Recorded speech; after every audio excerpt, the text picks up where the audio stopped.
गणपति बप्पा मंगल मूरत मंगल मूरत गणपति बप्पा।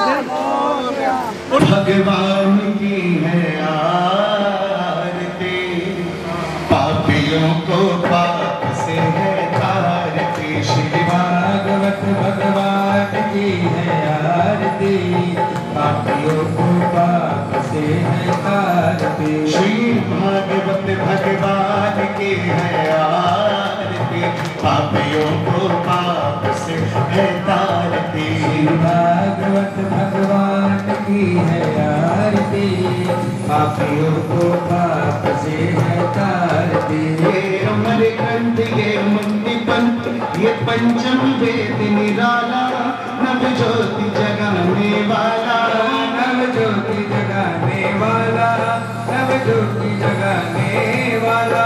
हरि नाम यही हरि धाम यही, हरि नाम यही हरि धाम यही। जग के मंगल की आरती, पापियों को पाप से है तारती। श्री भागवत भगवान की है आरती, पापियों को पाप से है तारती। ये शांति गीत पावन पुनि, पापों को मिटाने वाला, हरि दर्श कराने वाला, हरि दर्श कराने वाला, हरि दर्श कराने वाला। यहाँ सुख करनी यहाँ दुख हरनी, यहाँ सुख करनी यहाँ दुख हरनी। श्री मधुसूदन की आरती, पापियों को पाप से है तारती। भागवत भगवान की है आरती, पापियों को पाप से है तारती। या मधुर बोल जग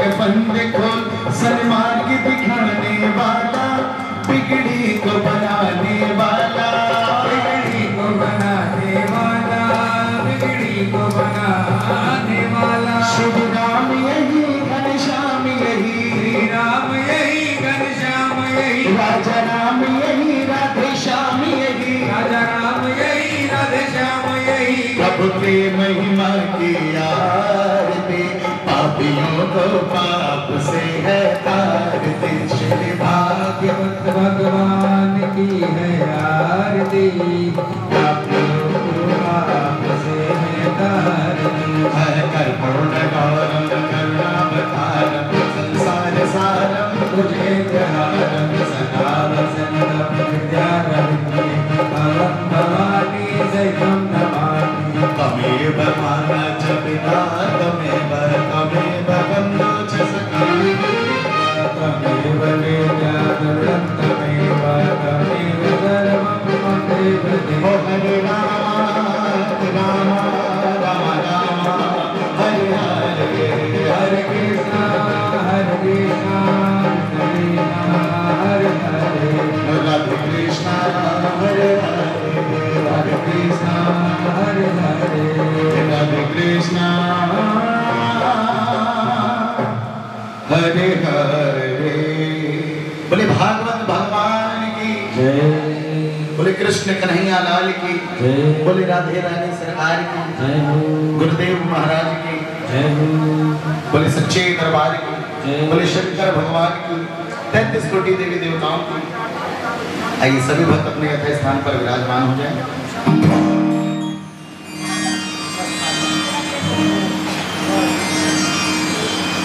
सबका फर्ज होता है, नहीं दुनिया क्या कहती है, दुनिया आएगी जरा सा आंसू निकले। एक तो कभी किसी को रोना नहीं चाहिए। क्यों नहीं रोना चाहिए? रोना इसलिए नहीं चाहिए, आपका पड़ोसी आया पूछा, अरे बहन क्या हुआ, आपने रो रो के सब बता दिया, और थोड़ी दूर आगे गया दूसरे घर में, अरे उनके यहाँ देखे वो यही लायक थी, उनको सजा मिल गई। अब कोई मतलब की बात नहीं थी, ऐसा रोने से क्या फायदा? अगर रोना है तो भगवान के आगे रो, किसी ज्योतिषी को हाथ मत दिखाओ। अगर हाथ दिखाना है तो भगवान को दिखाओ, प्रभु हमारी रेखाओं को देखो, आप ही बनाने वाले हैं, आप ही बिगाड़ने वाले हैं, और आप ही सुधारने वाले हैं। तो फिर हमको किसी के आगे क्या जरूरत पड़ी है? और अगर हम बात नहीं मानेंगे तो क्या होता है? हंस हंस के किया पाप रो रो के भुगतना पड़ेगा, हाथों से लगाई गांठ दांतों से खोलना पड़ेगा। जाना कि नहीं यही सब कुछ है, कहीं ऊपर जाके कुछ नहीं मिलेगा, करनी सब यहीं पे है। और हम लोग इतने स्वार्थी, इतने मतलबी, इतने समय के अभाव जीवन जी रहे हैं। एक सब्जी मंडी से सब्जी लाते हैं तो उसमें जो थैली आती है प्लास्टिक की, उसको भी नहीं खोलते हैं, उठाते हैं चाकू काट देते हैं, खोलने का प्रयास ही नहीं करते। अरे हम तो कभी जब सब्जी की गांठ नहीं खोल पाए तो परिवार, अपनी नातेदार, रिश्तेदार, समाज की गांठें कहाँ खुल पाएंगी? नहीं खुल पाएंगी। प्रेम कहाँ से जागेगा? नहीं जाग पाएगा। इसलिए भगवान ने तीसरा हाथ अपना दिखाया और भगवान के तीसरे हाथ में है मोदक। मोदक भी प्रसन्नता है और एकता है। जैसे बूंदी देखा है, बूंदी सब अलग अलग रहती है और एक लड्डू बांध दो तो एक हो गया। तो भगवान यही दे रहे हैं, कभी भी बिखरो नहीं, एक रहो। चाहे घर में हो, चाहे मोहल्ले में हो, चाहे राज्य समाज में हो, चाहे देश में हो, अगर एक रहे तो सब कल्याण होगा, सब सुखी होंगे। और चौथा भगवान के हाथ में क्या है? पुस्तक। पुस्तक नहीं है, ये ग्रंथ है। ग्रंथ। अच्छा, भगवान के हाथ में पुस्तक क्यों है? भगवान के हाथ में पुस्तक इसलिए है कि हमारा कार्य, ये जो कार्य हाथ में भगवान दिए हैं ना, कार्य कर्म प्रधान विश्व रचि राखा, जो जस करहि सो तस फल चाखा। ये कर्म का है और कर्म हमारे वेद बता रहे हैं, हमारे शास्त्र बता रहे हैं, हमारी भागवत बता रही है। कैसे कर्म?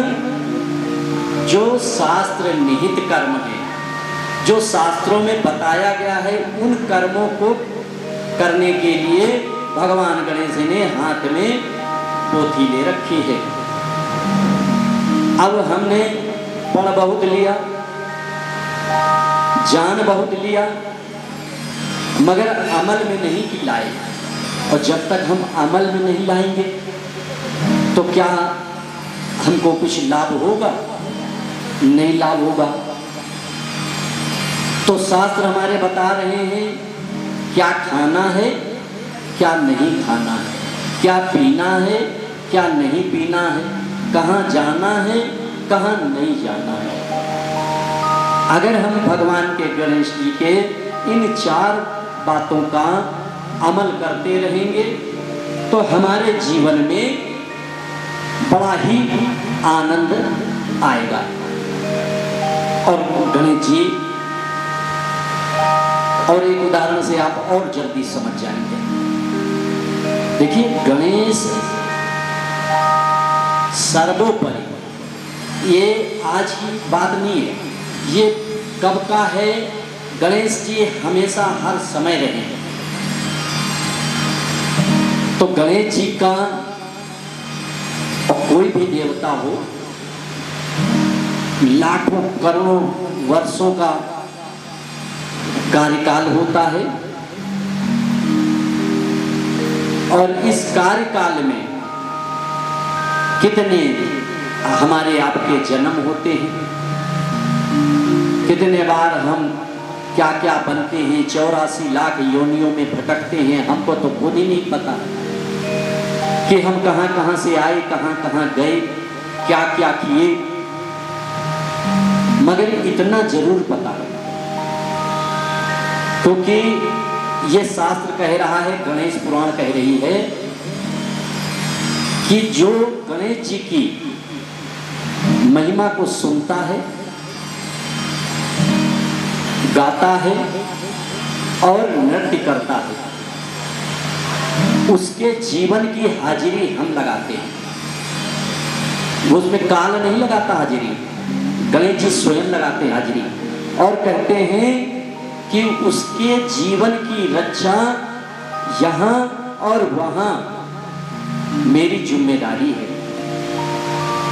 तो जब ऐसे भगवान हमको देते हैं तो एक छोटा सा देखिए, एक कहाँ से क्या चीज मिल जाए, उसको अगर हम एक शब्द को भी पकड़ लें तो हमारा जीवन बदल जाता है। एक बहन जी थी, लाइट चली गई घर की, किचन में गई, चलनी रास्ते में पड़ी थी, पैर लगा, दिखाई नहीं पड़ा, पैर लगा और चलनी जाके दूर गिरी धड़ से। चलनी चिल्लाई, अरे मालकिन, मैं 300 रुपए की हूँ। आजकल बढ़िया चलनी लाइए, 250-300 रुपए की मिलती है। हम 300 रुपए की हैं और ये जो सेठा का सूप है, ये जो टंगा है, ये 20 रुपए का है और ये ऊपर टंगा है और हम लाते खा रहे हैं। तो मालकिन तो नहीं बोली, मगर सेठा सूप बोला, अरे सुन चलनी, तू मालकिन से नहीं हमसे बात कर। तू दर दर की ठोकरें इसलिए खा रही है क्योंकि तू अपने सीने में कचरा भरे है। तू कचरा भरती है, अच्छा अच्छा गिरा देती है और गंदा संदा अपने सीने में अपने पास रख लेती है। चलनी में चुकरा बीच में रह जाता है और बाकी बढ़िया बढ़िया सब नीचे गिर जाता है। और सूप ने कहा, हम कचरा नहीं रखते, हम बढ़िया बढ़िया चीज रखते, कचरा को बाहर फेंक देते हैं। सार सार को कही रहे थोथा दे या उड़ाए। हम बढ़िया बढ़िया चीज रख लेते हैं और तुम गंदी गंदी चीजें रखती हो तो तुम लात खाओगी। तो वही बाबा गणेश जी कह रहे हैं कि हम आप भी बढ़िया बढ़िया संसार की चीजें, संसार की वस्तुएं, संसार की बातें, संसार के भाव को सजोएं। ये नहीं कि बैठ गए चर्चा लेकर के दूसरे की तो हाथ में कुछ नहीं आया। तो यहीं पे हम थोड़ा भगवान का ध्यान कर लेते हैं और ध्यान, क्योंकि गणेश जी का आज समय का अभाव देखते हुए भगवान से यही विनती करनी है कि भगवान, हम जो भी हैं, जैसे हैं, खरे हैं, खोटे हैं, भले हैं, बुरे हैं, मगर हैं किसके? भगवान के हैं ना। हम भगवान के चरणों से जुड़े हैं। तो लागी रे लगन भगवान से, लागी रे लगन भगवान से। जय बोले शंकर भगवान की जय, बोले गजानन जी महाराज की जय। बाबा से लगन लगाते हैं स्कूल में। जिसकी लागे रे लगन भगवान से,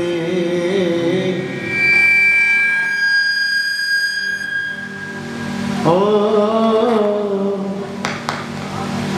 जिसकी लागे रे लगन भगवान से, उसका दिया रे जलेगा तूफान में। जिसकी लागी लगन भगवान में, उसका दिया भी जलेगा तूफान में। जिस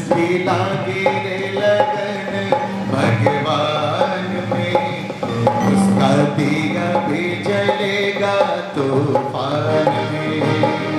इसकी लागे लगन भगवान में, उसका दिया भी जलेगा तूफान में।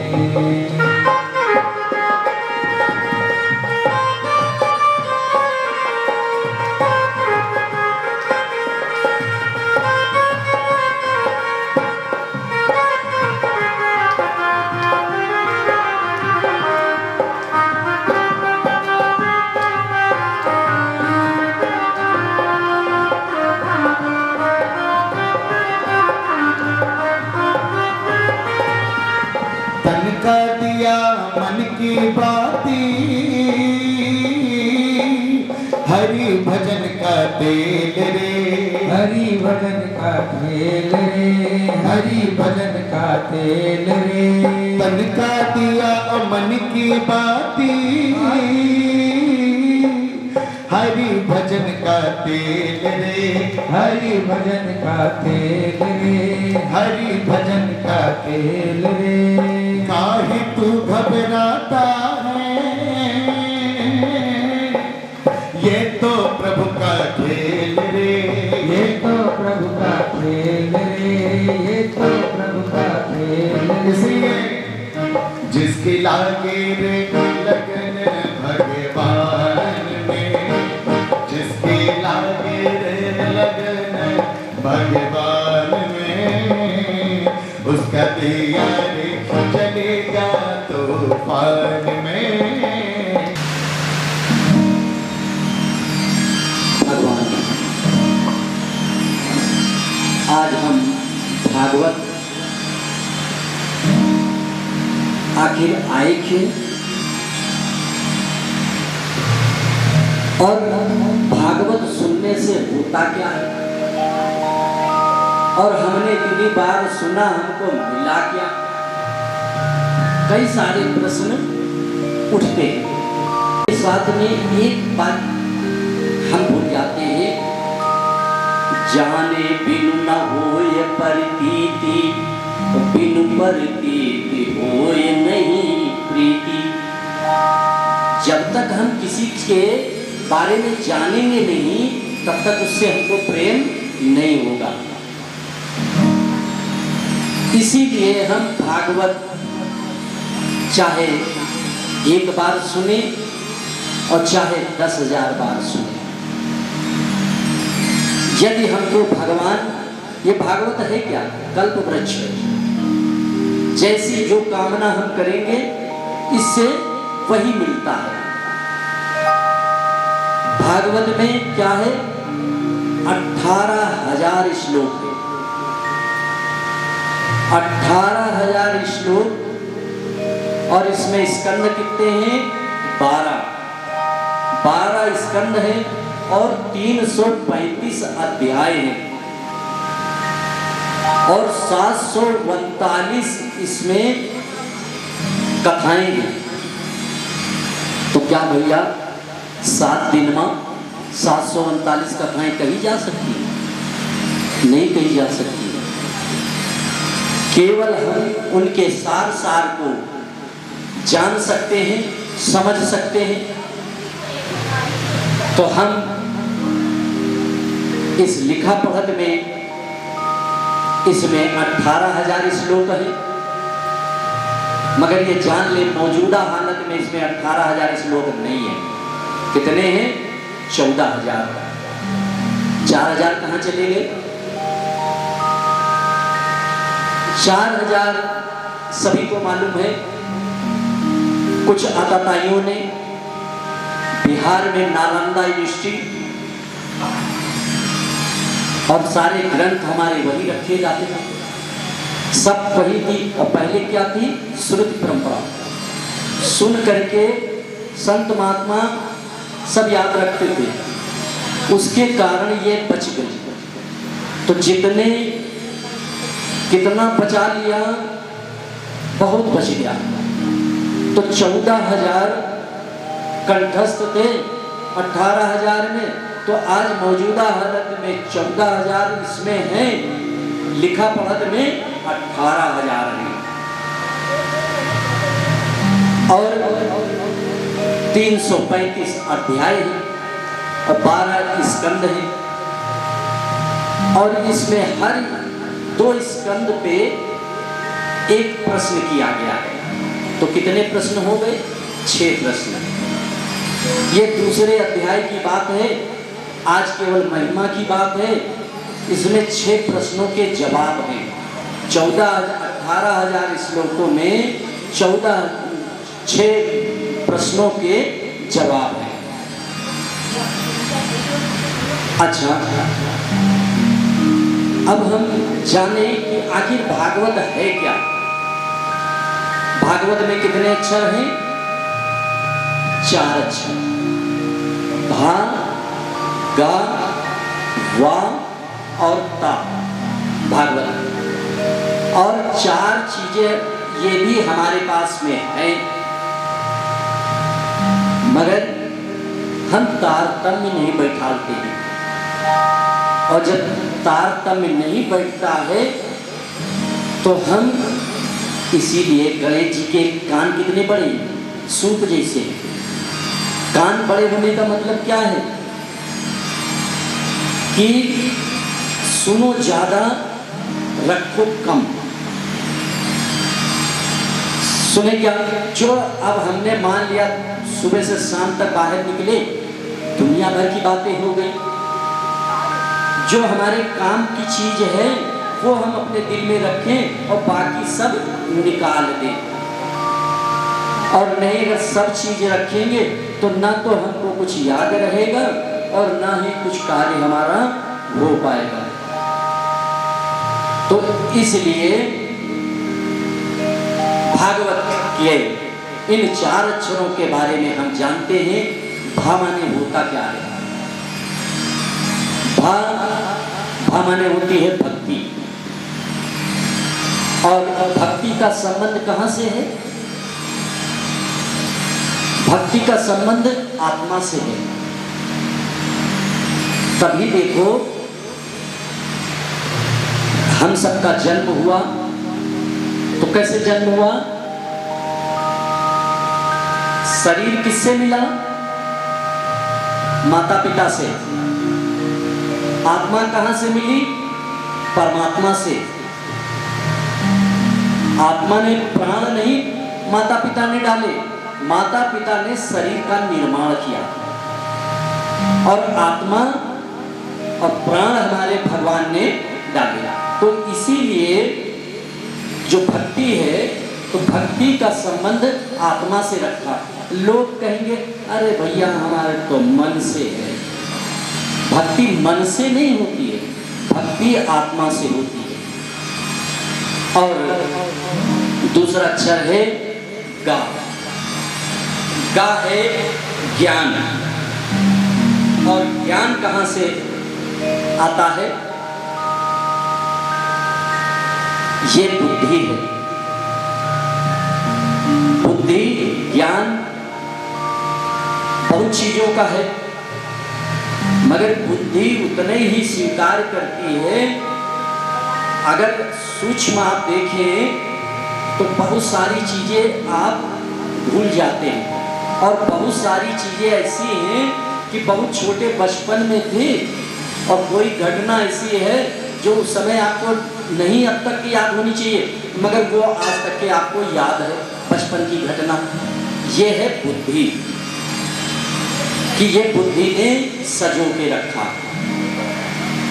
और तीसरा अक्षर है भा ग वा। वा से वैराग्य। वैराग्य कहां से होता है? वैराग्य होता है मन से। अच्छा, मन तो लगता नहीं, चाहे पूजन में हो चाहे पाठ में हो, कहीं भी हो। हम लोग अगर मंदिर भी जाते हैं तो आंख बंद कर लेते हैं, कबूतर की तरह। कबूतर क्या करता है? कबूतर जब बिल्ली को देखता है तो आंख ही बंद कर लेता है कि हम नहीं देख रहे तो बिल्ली भी नहीं देख रही, और बिल्ली खा जाती है। तो हम भगवान के आगे जाते हैं और आंख बंद कर लेते हैं, तो लोग क्या कहते हैं, अरे बहुत ध्यानी व्यक्ति है, ये बहुत ध्यान लगाता है, इसका बहुत ध्यान अच्छा है। नहीं भैया, वो भगवान को चूतिया बना रहा। अरे भगवान के सामने पहुंचो, आंख फाड़ फाड़ के देखो, 80% क्या 90% लोग ऐसे हैं, मंदिर जाकर के घर जाते हैं, उनसे पूछो आज सीता मैया ने क्या क्या पहना था, तो कहीं पहना था कुछ जरूर, मगर याद नहीं क्या पहना था। अरे क्या देखा भगवान को आपने? हम जाते हैं और देख के भी एक बात गांठ बांध लो, और हम आपके ही क्षेत्र के हैं, और आप अगर सच्चे मन से आप करेंगे तो आपको निष्कर्ष और परिणाम हम 15 दिन बता रहे हैं, 8 ही 10 दिन में हो जाएगा। क्या हो जाएगा? आपको भगवान दिखेंगे। कैसे दिखेंगे? हम आप मंदिर जाते हैं तो भगवान का मुख देखते हैं, और जब भगवान का मुख देखते हैं, और देखना क्या चाहिए? भगवान के चरणों का।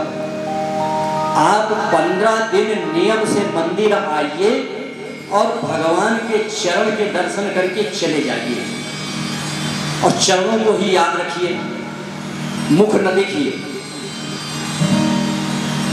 अगर 7-8 दिन में आपको भगवान की तरफ से सपना ना आए तो पंडित जी से एड्रेस हमारा ले लेना। सपना आएगा, अरे हम तो रोज देखते हैं कि तुम चले जाते हो, अरे हमारा मुंह भी तो देख लिया करो। भगवान स्वयं कहेंगे हमारा मुंह देख लिया करो। ये प्रत्यक्ष बात है और हमने अनुभव की, और अनुभव कभी किसी का गलत नहीं होता। माँ बाप अपने बच्चे को अपना अनुभव बताते हैं, मगर बच्चे अनुभव मानते नहीं। हम आपको बता जरूर रहे, मानोगे आप भी नहीं, क्योंकि तुलसी पिछले पाप से हरि चर्चा न सुहाए, जैसे ज्वर के वेग से भूख विदा हो जाए। अरे बुखार आता है तो भूख अपने आप चली जाती है। तो हमारे पाप इतने ज्यादा हैं कि हम भगवान के चरण को देख ही नहीं सकते, और भगवान के पास गए, मुख देखा और मांगा, भगवान ने कहा जल्दी निकल। अब हम मांगते क्या है? मकान हो जाए, दुकान हो जाए, पोता हो जाए, बहुरिया आ जाए। जो हमारे पास नहीं है वही हम मांगते हैं। तो भगवान भी कहते जल्दी निकलो, तुम ले जाओ। मगर अगर हमने चरण पकड़ लिए, गणेश जी ने अपने पिता के चरण पकड़ लिए, आज तक के पूजे जा रहे हैं। और अगर हम लोग भगवान के चरण पकड़ लेंगे तो इधर 84 में कुत्ता बिल्ली के राह बन रहे हैं, तो कम से कम इनसे बच जाएंगे। तो हम लोग छोटी छोटी बात को ध्यान नहीं देते हैं, और जाने बिन हो ही न पाते। जब तक हम किसी को जानेंगे नहीं, तब तक हमको प्रेम नहीं होगा, और जानोगे तब जब हमारा वैराग्य जागेगा, यानी हमारा मन वैराग्य बनाना है। और भागवत का अंतिम अक्षर क्या है? ता। भागवत ता। ता माने त्याग। और त्याग किसका? त्याग कहां से होगा? त्याग शरीर से होगा। अब ऐसे नहीं कि डायबिटीज हो गए तो हम भैया रसगुल्ला त्याग दिए। अरे ऐसे थोड़ी होगा कि हमको डायबिटीज हो गया, डॉक्टर ने मना कर दिया तो हमने कहा भैया रसगुल्ला नहीं खाते। ये त्यागना नहीं है। जो हमारी प्रिय वस्तु हो, प्रिय भोजन हो, और उसको हम छोड़ दें, वो त्याग है। और जब त्याग जीवन में आएगा तो कन्हैया आपकी गोदी में आएगा। और हम लोग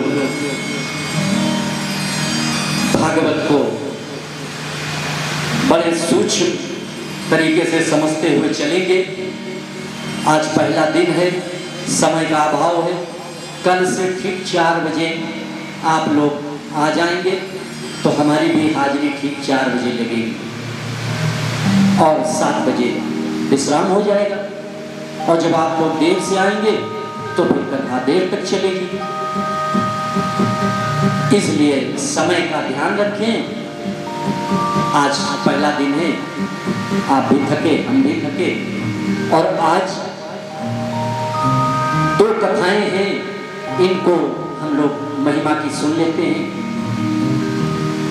पहली कथा है भक्ति ज्ञान वैराग्य।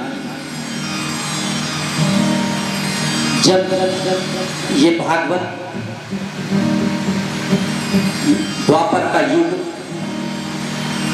बिल्कुल यह समझ लीजिए कि विश्राम हो गया द्वापर का और कलयुग प्रारंभ हो गया। उस समय कहा, किसने कहा, कहां कहा? सूत जी ने, सूत जी से सौनकादि ऋषियों ने प्रश्न किया है कि भगवान अब कलयुग आने वाला है और आने वाला क्या, कलयुग आ ही गया है और कलयुग में सबके पास सब कुछ होगा, खाली समय नहीं होगा। किसी के पास समय नहीं होगा। और दूसरी बात, हर व्यक्ति यही चाहेगा कि बिल्कुल कम समय में उसका कार्य सिद्ध हो जाए, यानी जादू की तरह उसका काम बन जाए और उसकी भक्ति ज्ञान और वैराग्य जागृत रहे। तो ये कैसे संभव होगा? तो कहा, और कहां पे कहा? ये नैमिष में। ये बात नैमिष में 88,000 शौनकादि ऋषि हैं और सूत जी से सौनक ऋषि एक, देखिए जो सबसे बड़ा 88,000 तो प्रश्न करेंगे तो भैया तो बिल्कुल सब्जी मंडी हो जाएगी और कोई किसी का जवाब नहीं दे पाएगा। तो एक जो प्रमुख थे, जो एक प्रमुख थे, उन्होंने, सौनक जी ने सबकी तरफ से प्रश्न किया और सूत जी से पूछा नैमिष में। और इसीलिए सारी जितनी 18 पुराणे हैं हमारे यहाँ, 17 पुराणे नैमिष से चली हैं। केवल एक पुराण राम कथा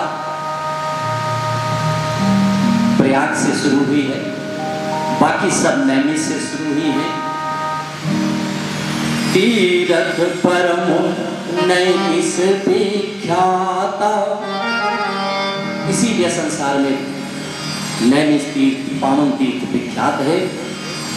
तो सूत जी बड़े प्रसन्न हो गए और कहा कि तुमने बड़ा अच्छा प्रश्न किया है। हम आपको बताते हैं एक दृष्टांत के माध्यम से, आप लोग ध्यान लगा करके सुनो। कहां पे बैठे? बट वृक्ष की छाया में, गंगा का किनारा है, बट वृक्ष के नीचे छाया में बैठे हुए हैं सूत जी। अब ये देखिए प्रश्न यहाँ हो रहा था और बात कहाँ चल रही थी? पहली संसार की भागवत कहाँ हो रही है? ऐसे तो भागवत परमार्थ में हुई बहुत ऊपर हुई है, मगर पृथ्वी में सबसे पहले भागवत कहाँ हुई?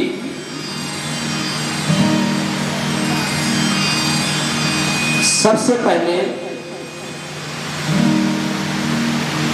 नैमिष का जो सिलसिला चला नैमिष में तो बात जैसे कहीं नोट्स बनाए जाते हैं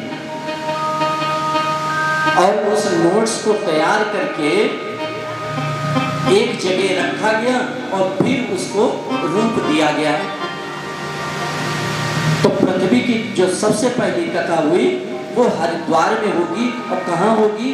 कनखल में। तो यहाँ पे सूर्य जी ने कहा कि हम एक दृष्टांत के माध्यम से आपको समझाते हैं, और जैसे ही बताने ही जा रहे थे वैसे ही देवता क्या लेकर के? एक घड़ा लेकर के आ गए। अमृत का घड़ा लाए। उस अमृत के घड़े को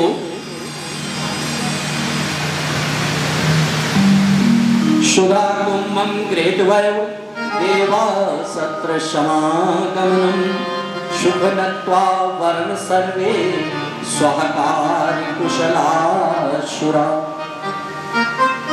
सारे देवता इकट्ठा होकर करके एक कलश लेकर के आए और ला करके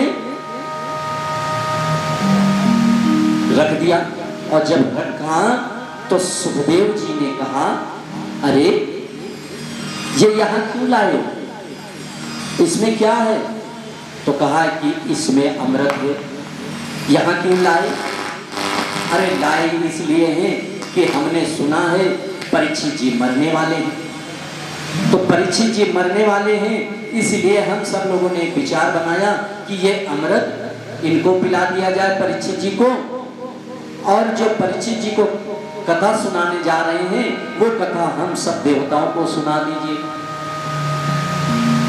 अब जब इतनी बात कही तो सुखदेव जी ने कहा,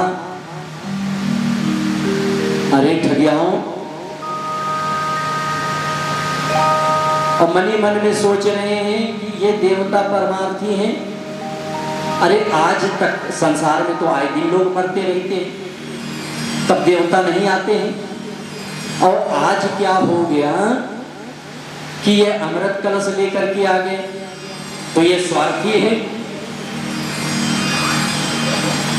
इसलिए भाई देखो, अगर तुम लेके ही आए हो तो ये तो हमारी समझ में नहीं आ रहा है। अच्छा, चूंकि बात परीक्षित की है, अगर परीक्षित राजी हो जाते हैं तो ठीक है, हमको कोई दिक्कत नहीं। अगर परीक्षित अमृत पीना चाहेंगे तो अमृत पी लेंगे, कथा सुनना चाहेंगे कथा, ये उनकी मर्जी पे है। तो सुखदेव जी ने कहा, परीक्षित फटाफट जवाब दो, क्या चाहे तो। परीक्षित ने कहा, गुरुजी हमें तो कुछ नहीं मालूम है, जैसा आप उचित समझें। और पहली बात तो हमको कुछ मालूम ही नहीं है कि कथा से क्या लाभ होता है और अमृत से क्या लाभ होता है। अच्छा, कथा से और अमृत में क्या अंतर है?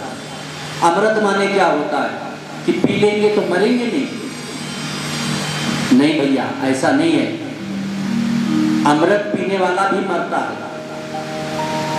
अमृत पीने के बाद क्या होता है?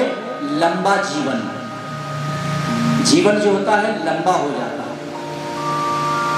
और कथा जो सुनता है, जो कथा अमृत पीता है, उसका जीवन कैसा होता है? दिव्य जीवन हो जाता है, दिव्य जीवन। अच्छा, कौन होगा जो लंबा जीवन जीना चाहेगा? अरे खैर, हम लोगों के तो दाल भात वाले हैं, हम लोग तो बस तीन ही काम करते हैं। तीन काम क्या करते हैं? तीनों काम पास से करते हैं। पेट, पॉकेट, प्रजनन। कमाते किस लिए हैं? खाने के लिए। खाते किस लिए हैं? कमाने के लिए, यानी पेट के लिए। और कमाए, खाए, बच्चे पैदा किए, इसीलिए 7 अक्षर छोड़ दिए गए, का से शुरू कर दिया गया। का से कमाओ, खा से खाओ, गा से गमाओ, घा से घर बसाओ, अंगा से कुछ नहीं। हाथ में कुछ नहीं आएगा, मगर हम लोग नहीं सोचते अरे भैया ऐसा हो जाए तो ऐसा होगा, भैया ऐसा वैसा कुछ नहीं होगा। जो परमात्मा ने रचा है, जितनी सांसें दी हैं, जितना धन दौलत दिया है, बस उससे एक पाई आगे नहीं बढ़ सकते हम आप। बस केवल हम उसकी अभिलाषा में लगे रहते हैं। तो कहा कि हम लंबा जीवन, अब भगत सिंह का जीवन देख लो भैया। भगत सिंह का जीवन क्या था? हम लोगों को तो दाल भात जीवन है, दाल भात खाओ, दाल भात खा के मर जाओ, पड़ोसी भी न जान पावे, कोई मतलब है उसका? भगत सिंह का मात्र 23 साल का जीवन ये दिव्य जीवन है, और आज तक के हम याद कर रहे हैं। 23 साल का जीवन भगत सिंह का याद कर रहे हैं। विवेकानंद जी का 32 साल का जीवन हम याद कर रहे हैं। यह दिव्य जीवन है। और 98 साल जिए, दाल भात खाए, कढ़ीले खटिया पहुड़े, घरों वाले कहे इनका पतरा खो गया, ये मर नहीं रहे, सब परेशान। ऐसा जीवन नहीं जीना है। भगवान से यही कहना है कि जीवन भले ही थोड़ा तो, ये प्राण जब निकले तो हंसते खेलते मुस्कुराते हुए निकले, सेवा ना लेनी पड़े। मगर भैया सोचते हम आप सब हैं, मगर कर्म नहीं करते हैं, और जब कर्म नहीं करते हैं तो मिलता भी नहीं है। ऐसे ही कलश अमृत का जब लाए तो देव परीक्षित जी ने कहा अरे हम अमृत नहीं पिएंगे, हम प्रभु हमको कथा सुनाओ। व्यास जी ने कहा अरे जाओ ठगियाओ, भाग जाओ यहाँ से, तुम बिजनेस करने के लिए आए थे, प्रेम से आते तो जैसे सब बैठे थे तुम भी कथा सुन लेते, तुम तो यहाँ व्यापार करने चले आए, इसलिए तुम कथा के लायक नहीं हो। वहां से गए ब्रह्मा जी के पास में गए देवताओं ने ब्रह्मा जी से शिकायत की कि हम गए थे अमृत कलश लेकर के, हम फ्री की कथा सुनने नहीं गए थे, हम अमृत कलश लेकर के गए थे। सुखदेव जी ने हमको डांट करके भगा दिया और कहा कि तुम लोग भाग जाओ, तुम्हारा ये अमृत कांच का टुकड़ा है, हमारी कथा दिव्य है। तो वही हम आपसे जानना चाहते हैं, ऐसी बात उस कथा में क्या है जो हमारा कांच का टुकड़ा है? ब्रह्मा जी ने कहा धैर्य रखो, धैर्य रखो। अरे कथा चल रही है, शादी दिन की तो बात है, परिणाम सामने आ जाएगा, देख लेना।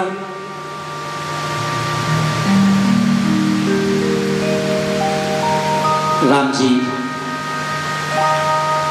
अपने देखिए, अब अमृत लेकर के आए और कथा नहीं सुन पाए, और हम लोग कुछ नहीं भैया, हाथ जोड़ जोड़ के कि भैया आओ बैठो बैठो, तब भी लोग क्या कहते हैं? किसी से कहा भैया कथा हो रही है, थोड़ा समय निकालो। अरे महाराज जी यहाँ मरे फुर्सत नहीं, तुमका कथा करी। अब आदमी को मरने की फुर्सत नहीं है, और कथा तो कहां से दिव्य जीवन होगा? नहीं होगा। तो सुखदेव जी, राम जी ने कथा के लिए, हनुमान जी देखो जब राम जी अपना अयोध्या से जा रहे थे साकेत धाम के लिए, तो पूरे अयोध्या से कहा जिसको जो चलना हो हमारे साथ चलो। तो क्या कहा, सारे लोग अयोध्या के चलने के तैयार हुए, मगर हनुमान जी दूर खड़े हो गए। तो राम जी ने देखा कि हनुमान जी तो बड़ी दूर खड़े, तो कहा अरे हनुमान क्या बात है, तुम नहीं चल रहे हो? तब हनुमान जी ने विनती किया कि प्रभु जहां आप हमको ले चल रहे हैं साकेत धाम को, वहां आपकी कथा होती है, वहां तो भगवान ने कहा वहां कथा तो होती नहीं, वहां कोई कथावाचक नहीं है। अरे वहां तो हम साक्षात हैं, तुम हमारे साथ रहना, तुमको कथा से क्या मतलब। हनुमान जी ने कहा अरे प्रभु आप तो हमारे हृदय में जास हृदय आगार बसई राम सर चाप है, आप तो हमारे हृदय में हर समय रहते हैं, हम नहीं जाएंगे, आपसे जब मिलना होगा तब मिल लेंगे, मगर जब आपकी जहाँ कथा नहीं है तो हम वहाँ नहीं जाएंगे, क्योंकि कम से कम पृथ्वी लोक पे कथा तो आपकी सुन रहे हैं। तो ऐसी भैया दिव्य कथा को सारे लोग छोड़ देते हैं, मगर हनुमान जी जहाँ कथा होती है वहाँ विराजमान हो जाते हैं। और अमृत लेकर के आए, अमृत नहीं पिया और एक समुद्र मंथन हुआ था, एक ही घड़ा तो निकला था तब से, और उस घड़ा में तब से लेकर के आज तक वही घड़ा चल रहा है, वो न खत्म हुआ है और जैसा था वैसे ही है। तो पिया किसने? अच्छा अमृत पीता कौन है? जैसे यहाँ कोई पुण्य आत्मा है, खूब पूजन भजन मनन चिंतन कीर्तन करता हो, जब वो अपना शरीर छोड़ेगा भगवान के द्वार पे जाएगा तो भगवान उसको अपना स्थान देंगे, यानी अमृत देंगे। और अमृत पीने के बाद क्या होगा? उसको पुण्य आत्मा पिएगी, पापी आत्मा तो पी नहीं सकती है। मगर ये कथा चाहे पापात्मा हो, दुरात्मा हो, महात्मा हो, कोई भी आत्मा हो, सब पी लेगी, सब सुनेगी। मगर अमृत तो केवल पुण्य आत्मा मिलेगी, पिएगी, और वो भी जो कथा सुन लेगा उसको फिर संसार में भटकना नहीं पड़ेगा। ये हम नहीं कह रहे, ये भागवत कह रही है। और अमृत पी लेंगे तो अमृत पीने के बाद में जैसे हमारे पुण्य खत्म होंगे वैसे फिर हमको नीचे फेंक दिया जाएगा। और भगवान के यहाँ दो विधान हैं नीचे आने के, एक तो माला होती है, एक पुण्य होते हैं। जैसे पुण्य क्षीण होंगे तो भेज देंगे, और माला पहनाते हैं और माला सूख जाएगी तो भेज देंगे आपको। जिसने गरुड़ पुराण पढ़ा होगा उसको मालूम है, या सुना होगा तो इसमें माला का वृतांत आया है। चूंकि ये भागवत हो रही है तो उसमें नहीं जाएंगे। तो परीक्षित जी ने कहा कि भगवान हमको कथा सुनाओ और इनके चक्कर में ना पड़ो। तो देवता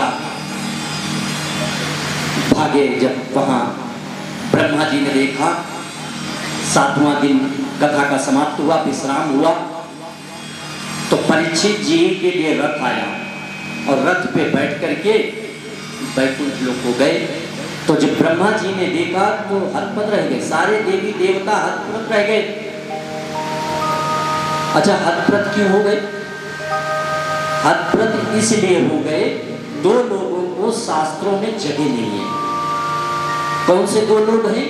जो कभी तरते भी नहीं, वो सिवाय राक्षस बन गए। वो कौन है?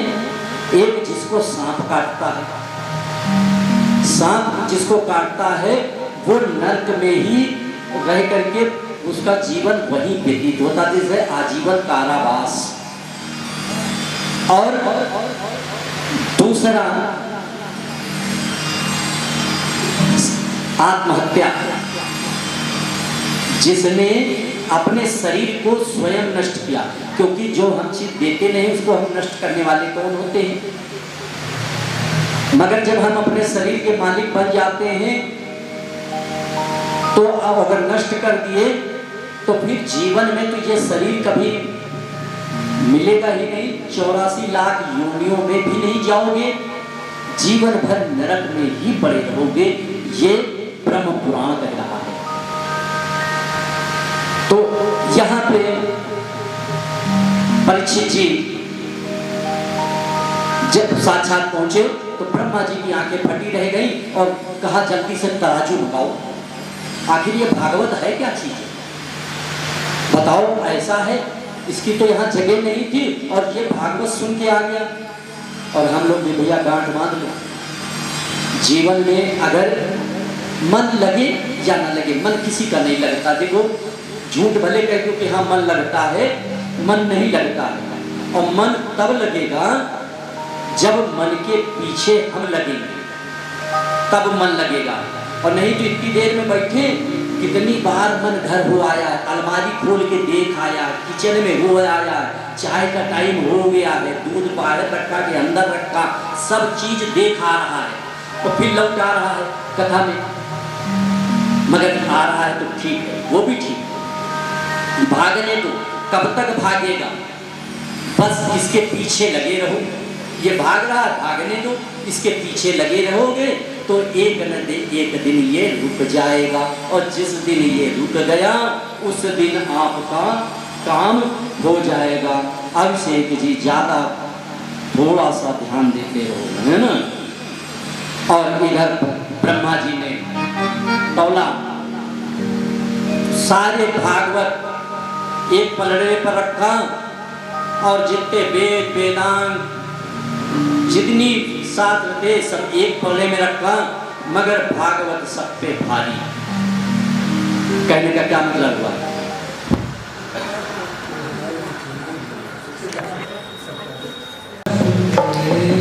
और हमारे बीच हमारे क्षेत्र के आदरणीय पार्षद जी आ चुके हैं। मैं चाहूंगा जोरदार ताली से स्वागत करिए।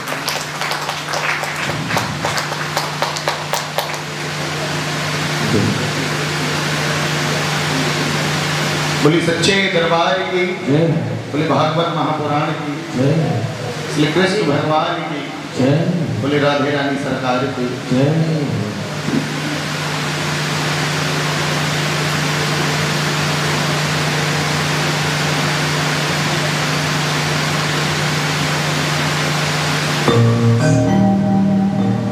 हमारे क्षेत्र के सभासद जी, कहीं भी कथा भागवत होती है तो अपना बहुमूल्य समय से निकाल करके पहुंचते जरूर हैं। ये इनकी प्रेम है। और यहाँ जिस दिन हमारी पंडित जी से बात हुई तो यहाँ पे आए तो देखा यहाँ धूप बहुत बड़ी बड़ी लगी हुई थी, तो हम कहे कि यहाँ तो बहुत मच्छर अच्छर होंगे। पंडित जी ने कहा कि नहीं, ये सब कट जाएगी और सभासद जी से कहेंगे, वो बड़े प्रेमी हैं और समय थोड़ा नजदीक आने दीजिए। और संदेशा गया और इतनी सफाई जो आप देख रहे हैं, आज सुबह तक के यहाँ पे लेबर काम करते हैं।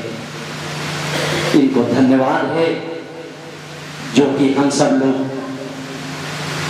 बढ़िया आराम से इनकी छत्र छाया भक्त, क्योंकि भगवान ने इन पर छत्र छाया की है और इन्होंने सबके ऊपर छत्र छाया इसलिए करते हैं, सबके दुख दर्द को जानते हैं, इसलिए अपना दुख दर्द समझ करके तो व्यासपीठ से सभासद जी को और इनको इनके उत्थान के लिए हम गणेश भगवान से विनती करते हैं कि प्रभु इनके जीवन में बहुत उत्थान लाएं, जिससे ये दिन दिना रात चौगुने के हिसाब से बढ़े।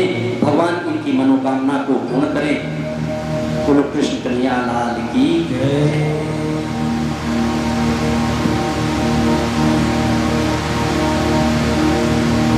तो यहाँ पे परीक्षित जी का वृतांत चल रहा था। देवता अमृत के लिए तरस गए, नहीं पी पाए और कथा नहीं सुन पाए, शिकायत किए फिर भी नहीं कुछ हुआ। तब जाकर के उन्होंने कहा कि जीवन में जिसने भी भागवत धारण कर लिया, और देवता नाराज भी होते हैं जब मनुष्य इधर उधर समय व्यतीत करता है और उसके आसपास क्षेत्र में कथा हो और वो न पहुंचे, तो देवता नाराज होते हैं कि देखो एक हम हैं, कथा को तरस रहे, नहीं सुन पा रहे, और जिनके लिए सुलभ है वो सुन नहीं पा रहे। तो जब ऐसा अवसर मिला है तो हम भी कथा से जुड़े रहें और भगवान का ध्यान करते रहें। क्या लेके आया बंदे, क्या लेके जाएगा। बोले कृष्ण कन्हैया लाल की बाबा से कही बाबा, क्या लेके आया बंदे, क्या लेके जाएगा, क्या लेके जाएगा। 2 दिन की जिंदगी है, 2 दिन का मेरा। क्या लेके आया बंदे, क्या लेके जाएगा, क्या लेके जाएगा। 2 दिन की जिंदगी है, 2 दिन का मेरा। 2 दिन की जिंदगी है, 2 दिन का मेरा।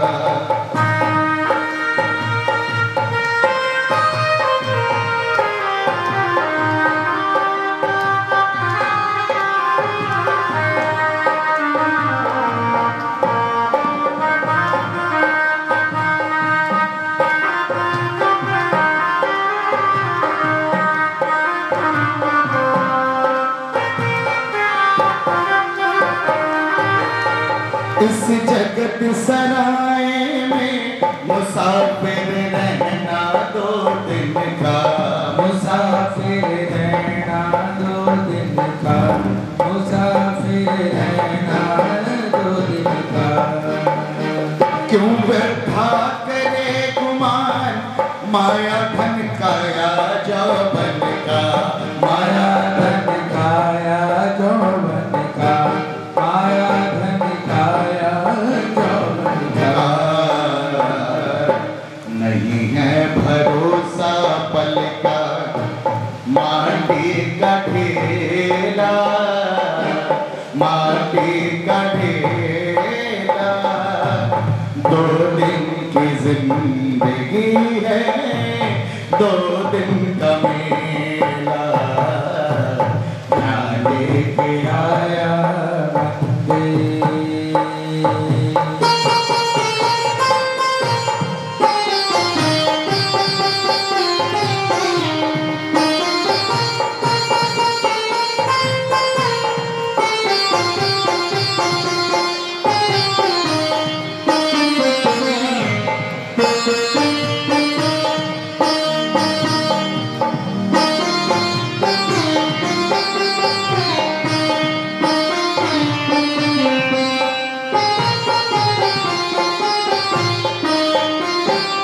तू छोड़ सके ना बंदे, माया की निगराई में, माया गिण गिराई में, माया गिण गिराई में। कड़ी कोटा की निम छोड़ या चिड़ी चिड़ी चिड़ाई रे, चिड़ी चिड़ाई रे। क्या लेके आया बंदे, क्या लेके जाएगा, क्या लेके जाएगा। 2 दिन की जिंदगी है, 2 दिन का मेला। 2 दिन की जिंदगी है, 2 दिन का मेला। बोले कृष्ण कन्हैया लाल की जय हो, राधे रानी सरकार की जय हो। एकदा ही विशालाया चत्वारा ऋषियो मला, सत्संगात् समायाता दृढ़ सुस्त्र नारद। एक बार नारद जी भ्रमण पे निकले और भेंट कहाँ हुई, किससे? ये 4 बद्रीनाथ के ऋषि कुमार हैं, सनक, सनंदन, सनातन और सनत कुमार, ये 4 भाई हैं और चारों भाई हमेशा 5 साल के ही रहते हैं। चाहे जितना समय हो जाए, इनका 5 साल का ही जीवन रहता है। और ये नंदधनन बद्रीनाथ की यात्रा पर हमेशा, और भगवान भजन और सत्संग प्रेमी है। अब करते क्या है, इनका कथा मात्र जीवनम, इनका कथा ही एक जीवन है। अगर कोई नहीं मिलता है सुनने सुनाने वाला, तो यही 4 भाई, 3 भाई श्रोता बन जाते, 1 भाई वक्ता बन जाता। और जब बोलते बोलते थक जाता तो दूसरा उठ जाता, वो बैठ जाता, 3 फिर सुनते। तो नारद जी को देखा तो कहा कि आज चलो, क्योंकि नारद जी एक परम ऋषि हैं, कथा प्रेमी हैं। और जब नारद जी को देखा तो सब भाई बड़े प्रसन्न हो गए, चलो आज बढ़िया कथा सुनने को मिलेगी। नारद जी आए, और जैसे नारद जी नजदीक आए, क्या देखा, नारद जी का तो मुंह उतरा हुआ, गदगदो यथा जना, अरे ये तुम्हारा मुख कैसे मलिन है। तब नारद जी ने कहा, हम सत्संग की इच्छा से पृथ्वी लोक पे गए, मगर हमें सत्संग लाभ नहीं मिला। तो 4 भाइयों ने कहा, अरे ऐसे घूमने से लाभ थोड़ी मिलता है, तीर्थों में जाते हैं, तीर्थों में लाभ मिलता। तो नारद जी ने कहा, अरे भैया हम दिल्ली बंबई नहीं घूम रहे थे, हम भी 7 पुरियों में गए थे और 7 पुरियों में भ्रमण किया, मगर हमको तीर्थों में लाभ नहीं मिला। और भैया देखो, तीर्थों में अब लाभ है भी नहीं। तीर्थों से जितना कुछ था सब लुप्त हो गया। क्यों लुप्त हो गया? क्योंकि हम ही अपने बच्चों को सिखाते हैं, जाओ हरिद्वार में चले जाओ, शादी हुई हनीमून हरिद्वार में मना लो। अरे तीर्थ में चले जाओ, वहां इधर उधर न जाना, तीर्थ में जाओ। अरे तीर्थ हनीमून मनाने की जगह है, अरे वहां खेल कूद की जगह है, वहां तो श्रद्धा की जगह है, प्रेम की जगह है। और जब वहां पे हम जैसे लोग पहुंच गए तो क्या वहां भगवान रुकेंगे? भगवान नहीं है वहां, तभी हमको कुछ मिलता भी नहीं है। जाते हैं और कहते क्या है, अरे हरिद्वार घूमने गए थे, तो घूम करके चले आए, न दर्शन करने गए थे न तीर्थाटन करने गए थे। तो आज तो कमी हमारी है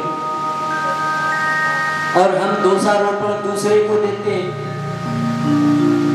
और वहां नारद जी कह रहे हैं, अरे महाराज ये हालत मची है तीर्थों में, साधु संत तो दिखने के लिए वस्त्र धारण किए हैं, मगर अंदर से इनको झांक करके देखिए तो ये भी सब स्त्री धन के चक्कर में पड़े हैं। अब ये कथा भागवत के चक्कर में नहीं है, केवल इनका उद्देश्य सब पैसा रह गया है, पैसा।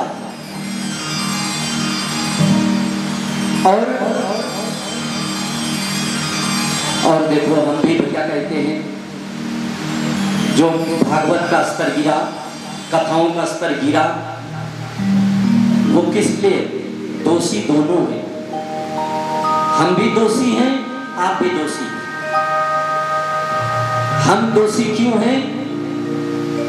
हम दोषी इसलिए हैं कि हम कहते हैं कि कथा होनी चाहिए, और आप कहते हो कि भैया सब व्यवस्था कर लो, हमारे पास कुछ नहीं है। तो इसका क्या मतलब हुआ? ना हमारे अंदर कथा सुनाने की श्रद्धा है और ना आपके अंदर कथा सुनने की श्रद्धा है। अरे बड़े बड़े संतों को बुलाते हैं, आप कहेंगे अरे महाराज जी खाली डेट दे दो, पैसा बताओ चाहे जितना ले लो। अरे पैसा देते क्यों? जितने 50% के भागी आप देने वाले, अगर आप ना दो तो वो हम लोग कहाँ से लेंगे? नहीं लेंगे। जब आप देते हैं तभी तो मिलता है। तो इसलिए श्रद्धा हो, पैसा माने नहीं है, श्रद्धा माने है। अगर आप प्रेम से कथा 10 सुनने की जरूरत नहीं है, एक कथा सुनिए। आज की जो कथा सुनी और सुनने के बाद इसको मनन करिए, चिंतन करिए और कल की याद करिए कि कल फिर बढ़िया कथा सुनेंगे चल करके, फिर भगवान के चरणों में मन लगेगा। मगर यहाँ तो ना आपका ही मन लगता है, हमारा भी मन नहीं लगता है। हम भी बार बार सोचते हैं 10 रुपया जिसने चढ़ाया उसको भैया हम केला दे देंगे, 100 रुपया वाले को सेब देंगे। तो ऐसे हमारे जब विचार हैं तो ना तो हमको भगवान मिलेंगे ना आपको मिलेंगे। तो इसलिए पैसे को भूल जाओ। पैसा माने तुच्छ, पैसे से कुछ नहीं होता है। तो नारद जी आज वही समझा रहे कि हम गए तो वहां हमने देखा, अरे ट्रकों में सामान लदा हुआ था। हमने एक से पूछा ये सामान किसका है? तो लोगों ने कहा ये त्यागी जी का सामान है।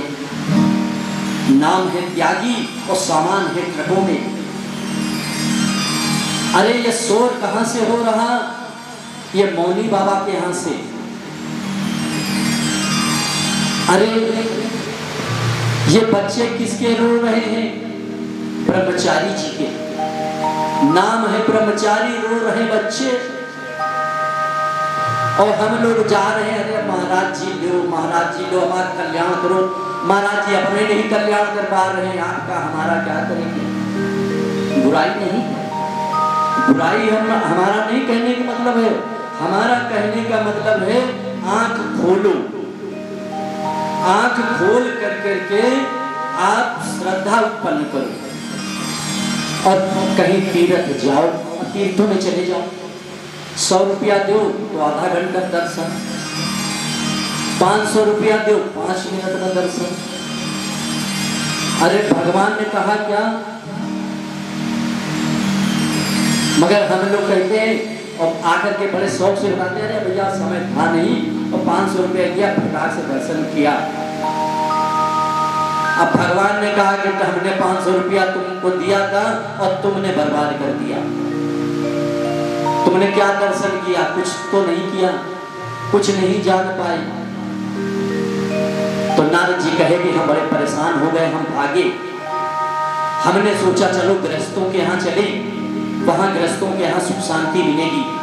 गृहस्थों के यहाँ गए तो वहां और हाय हाय, देवी जी के हाथ में जब तक चाबी नहीं आ रही तब तक तो खुद सास ससुर की सेवा हो रही। और जैसे उनका निचोड़ लिए। अच्छा, कभी सड़क पे भुट्टा भूनने वाले को देखा आपने? जो भुट्टा भूनते हैं, भुट्टा भूनने वाला क्या करता है? अंगीठी जलाता है और अंगीठी जला करके एक हाथ से भुट्टा पकड़ता है और एक हाथ से पंखा जलता है और भुट्टे को घुमाता रहता है और पंखा जलता रहता है। यही काम पत्नी करती है। बुरा न मानना, क्योंकि आलोचना में ही शिक्षा है। अब अपने पति को समझा रहे कि देखो अब सास ससुर की बहुत सेवा हो गई, तुमको रहना हो तो रहो। हमने पहले कह दिया था जिस दिन हमारा ब्याह होगा कि हम आए थे कि जो काम हमने किया वही काम तुम भी करो। हमने माँ बाप को छोड़ा है, तुम भी अपने माँ बाप को छोड़ो। मगर तुम अभी तक लटकाए हो, अब तुम जानो, तुम्हारा काम जाने, हमसे नहीं होगा।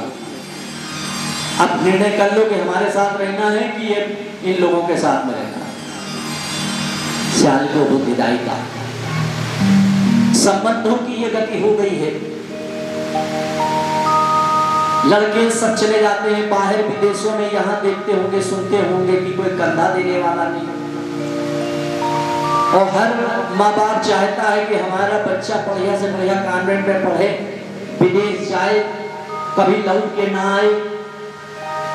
अरे भैया जब विदेश भेजोगे तो क्या वो लौट के आएगा? आपकी सेवा करोगे।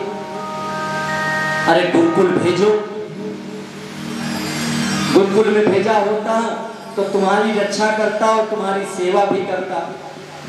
जब बच्चा छोटा था तब मंदिर लाए नहीं, और जब बच्चा बड़ा हो गया तो क्या तुमको मंदिर लाएगा? वो तो अनाथालय ले जाएगा आपको, मंदिर नहीं ले जाएगा। तो नारद जी बड़े परेशान, अरे हमने तो गृहस्थों के यहाँ तो बड़ी दिक्कत, वहाँ तो हाय तोबा मची है। सियाल को बुद्धिदायिका, वहाँ तो सलाहकार कौन है? साले साहब। दोनों बात पड़े साले साहब का बुलाओ, इसलिए बड़ी स्थिति खराब है। नारद जी माथा पकड़े फिर कहाँ चले? एकदम से ध्यान आया कि वृंदावन चलते ही, वृंदावन में वहाँ भक्ति महारानी है तो वहाँ कल्याण होगा। अब जैसे वृंदावन के लिए आए तो वृंदावन के पास में जैसे आए वैसे एक आश्चर्य देखा। क्या आश्चर्य देखा? कि एक नारी बैठे रो रही है और उसके सामने दो वृद्ध लेटे हुए। नारद जी ने सोचा ये कैसा तमाशा है, ये जवान महिला ये बुढ़े दोनों लेटे हैं और ये रो रही है। चलो चलते। फिर ना ना ना, महिलाओं के पास नहीं जाना है, ये देवियों का तो बड़ा ही विकट स्वभाव है। क्षणे रुष्टा क्षणे तुष्टा, क्षण में रोने लगती हैं, क्षण में हंसने लगती हैं, इसलिए हम नहीं जाएंगे। तो नारद जी तुरंत अपना किनारा किया। कैसे वो नारी ने, देवी जी ने तुरंत आवाज दिया, भो शादो क्षणंतिष्ठा मचता मपिनासाय। अरे साधु कहाँ जा रहे हो? और हमने तो साधुओं का नाम, अच्छा साधु माने क्या होता है? साधु माने जो गिरवा वस्त्र पहन ले, या जोड़ी माला पहन ले, या हमारी तरह 3-3 माला पहन ले, साधु नहीं भैया। साधु माने सा में, देखिए साधु में कई अक्षर है, सा और धू।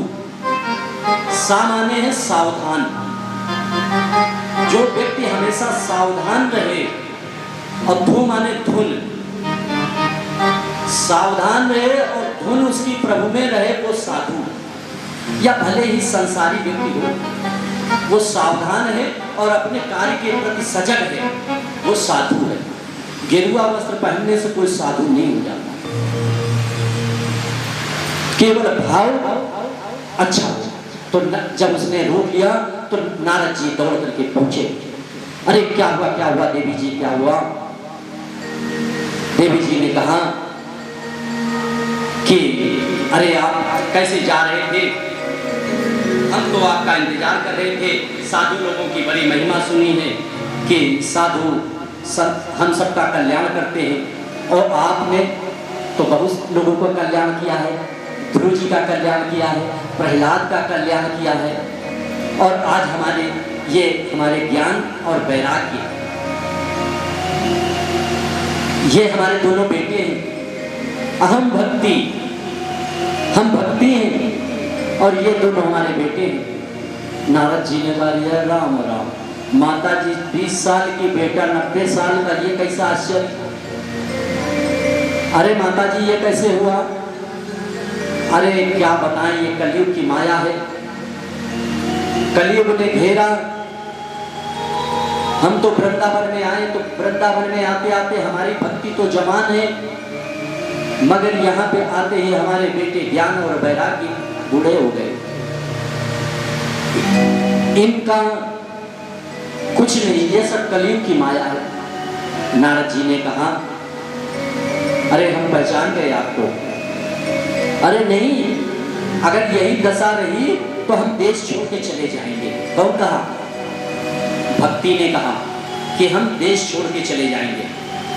और जब देश छोड़ने की बात आई, नारद जी ने कहा नहीं नहीं माता जी, हम आपको भी जान गए, ज्ञान को भी जान गए, वैराग्य को भी जान गए, आप जाइए नहीं। और नारद ये वचन देता है, अगर हम भगवान के भक्त हैं, आपको वचन देते हैं, जब तक आपके ज्ञान और वैराग्य को हम स्वस्थ नहीं कर देंगे तब तक हम चैन से बैठेंगे नहीं। और इधर देखिए, जब देश की बात आ जाती है छोड़ने की, तो एक विवेकानंद जी एक बार विदेश से आ रहे थे और उनका उस दिन व्रत रह गया। तो व्रत था, कई स्टेशनों पे उतरे, उनको फल नहीं मिला, क्योंकि विदेशों में कई जगह ऐसा होता है कि एक जगह सामान मिलता है और वो ट्रेन का उतरे, देखे कहीं दिखाई ना पड़े। तो बहुत परेशान, तो अपने शिष्य से कहा विवेकानंद जी ने कि बताओ ये अमेरिका तो बिल्कुल 2 कौड़ी का है, अरे बताओ इस देश में क्या है कि इस देश में फल नहीं है, ऐसा भी कोई देश है? तो वहां का एक नागरिक बैठा हुआ था, वो सुन रहा था, उसके आंख से आंसू निकल आए। और जब अगला स्टेशन गाड़ी रुकी, दौड़ के गया, फल लेकर के आया और फल ला करके विवेकानंद जी के पास में दिया कि महाराज जी फल ग्रहण करो। महाराज जी ने देखा कि अरे भाई, हमने तो आपसे मंगाया नहीं था, हम कैसे फल खा ले, पैसे ले? तो कहा नहीं, एक अगर देने चाहते हैं तो एक वचन दे दीजिए। क्या? आप भारत में जाइएगा तो भारत में ये ना कहिएगा कि अमेरिका में फल नहीं मिलते। ये होती है देश प्रेम की बात, कि देश की बदनामी ना हो और फल। तो ये जब भाव जागता है तो नारद जी ने कहा भक्ति महारानी आप जाइएगा नहीं, आप यही रहिए वृंदावन में, और हम वचन देते हैं। नारद जी ने तपस्या करना शुरू कर दिया, बहुत सुनाया, मगर कहीं भी कार्य नहीं बना। नारद जी ने सब सुना करके थक गए, सोचने लगे जितनी हमारे पास ताकत थी हमने तो सब लगा दिया, अब क्या करें? तब आकाशवाणी हुई, नारद परेशान मत हो, उद्यम करो।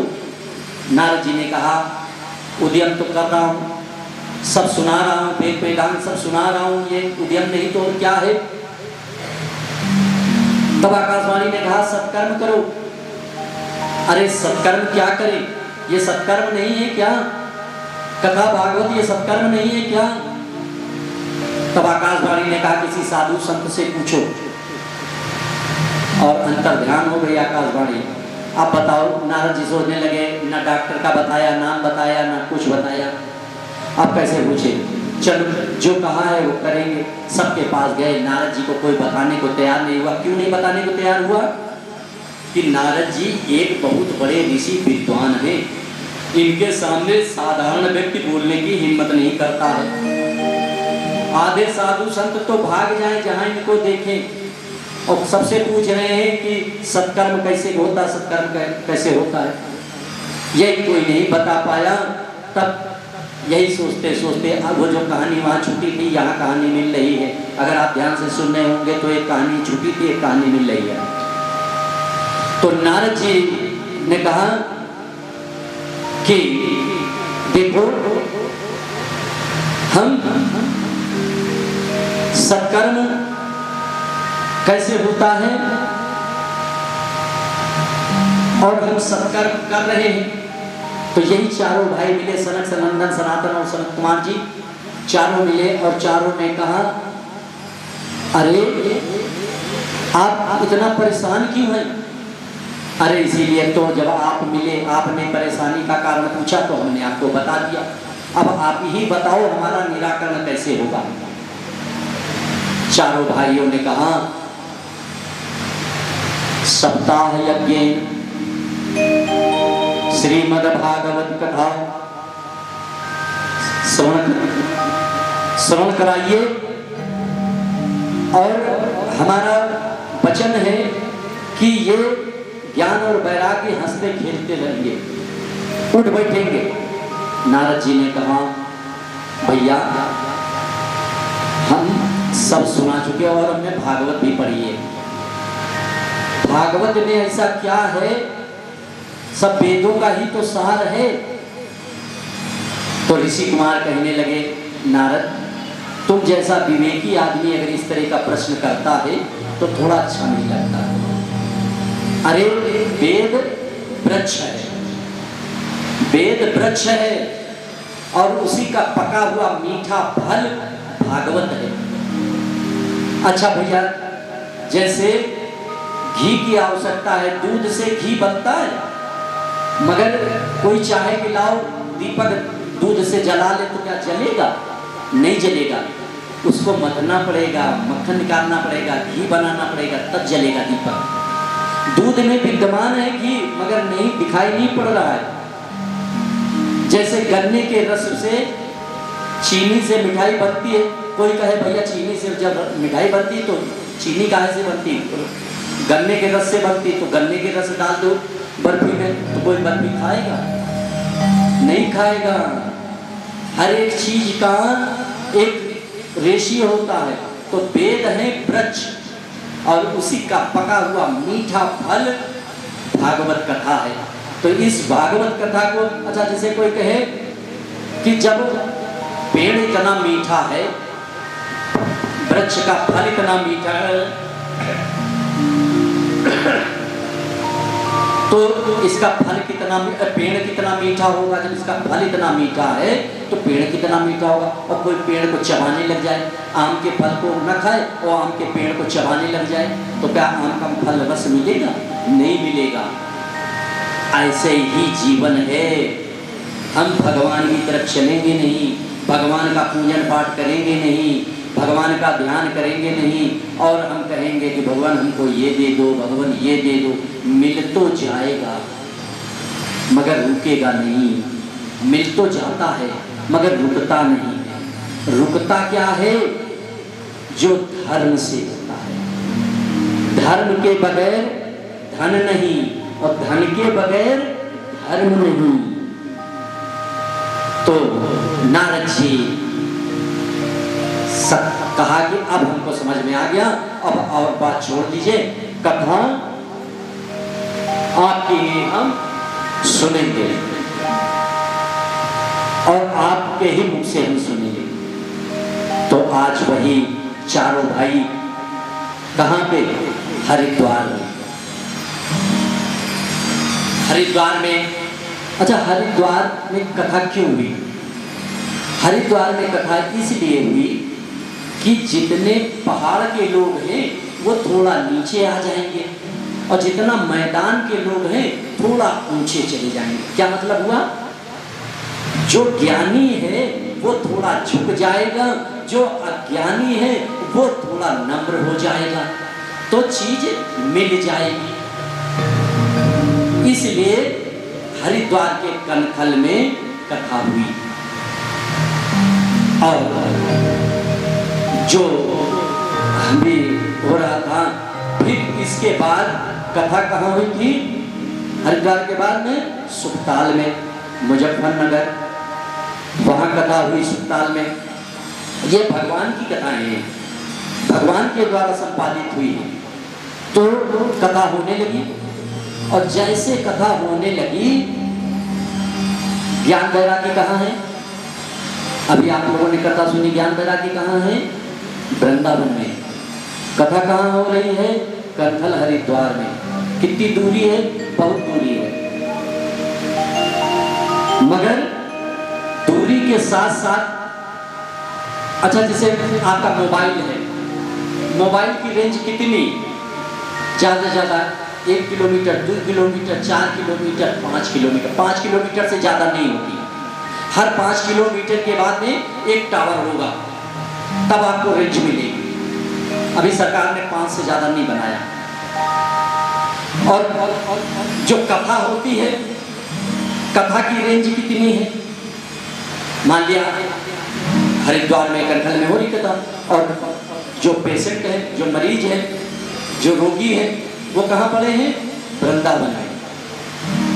तो बाबा तुलसीदास जी ने लिखा, क्या लिखा?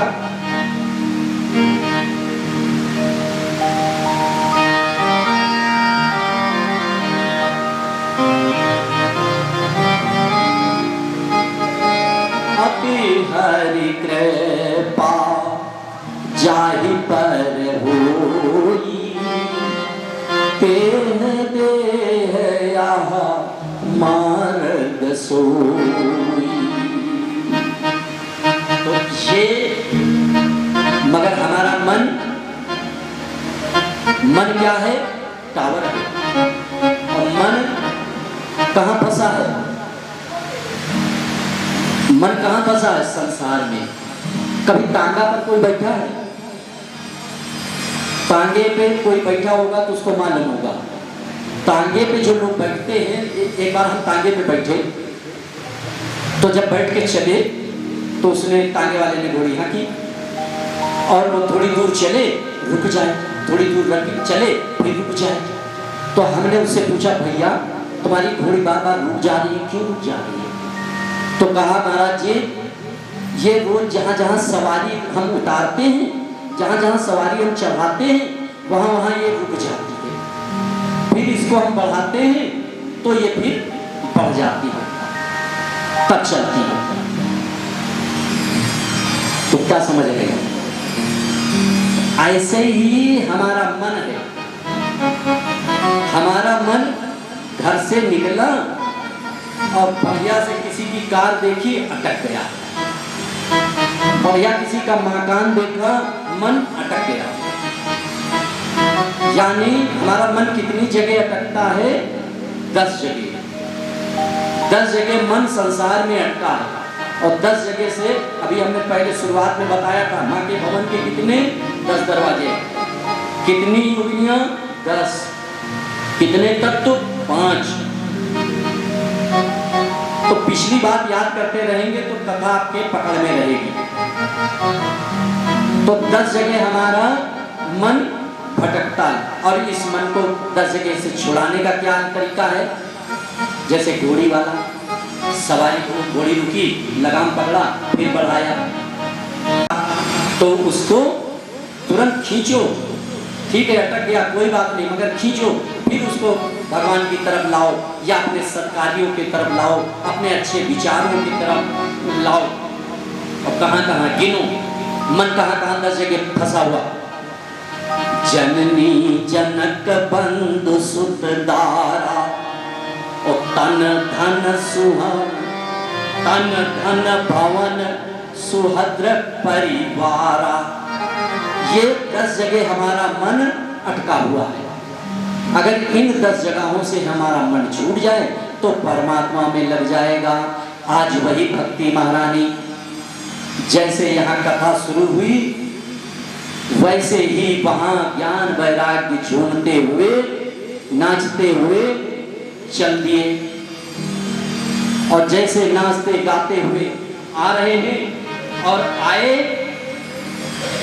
तो आकर के भक्ति महारानी ने प्रणाम किया। किसको?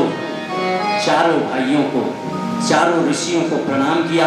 प्रणाम करने के बाद नारद को प्रणाम किया कि आपकी कृपा से हमारे बच्चे यौवन हो गए, स्वस्थ हो गए।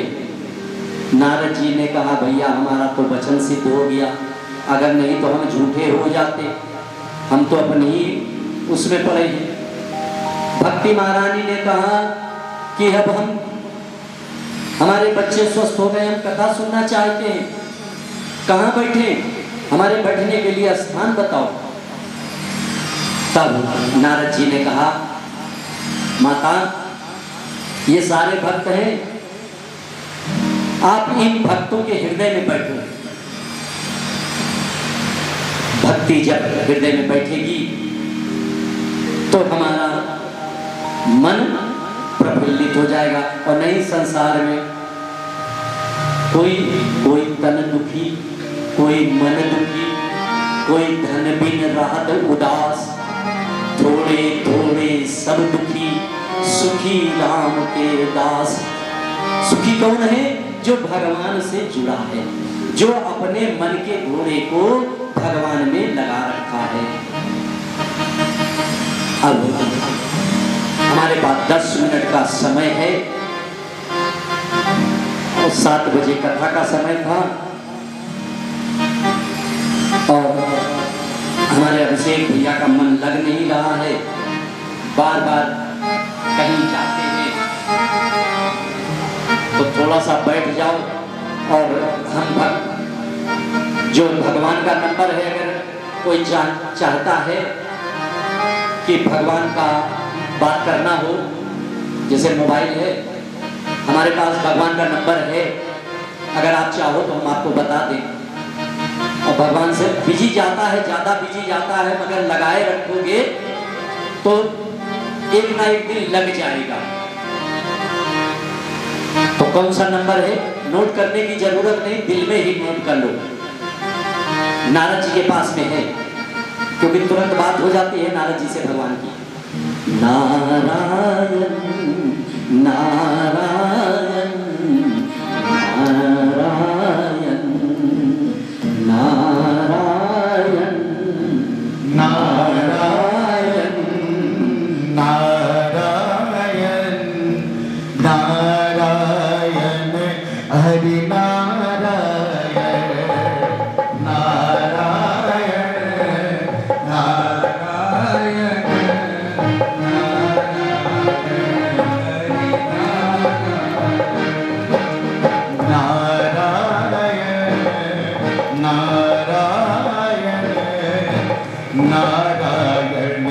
हरि नारायण नारायण नारायण नारायण हरि नारायण नारायण हरि नारायण। सभी लोग बोले नारायण हरि नारायण नारायण हरि नारायण हरि नारायण नारायण।